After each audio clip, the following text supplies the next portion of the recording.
experiment. Fishing for king crab through the ice is really popular here, but I haven't met anybody who fishes for shrimp through the ice. I have some frozen salmon heads for bait.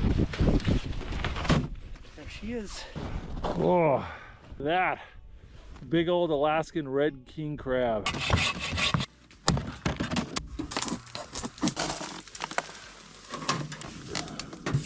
It's warming up nicely in here. I got my gloves hanging up so they can dry.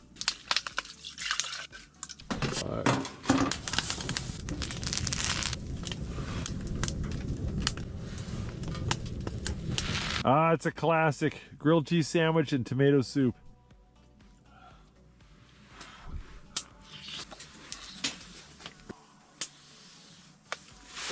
That's good.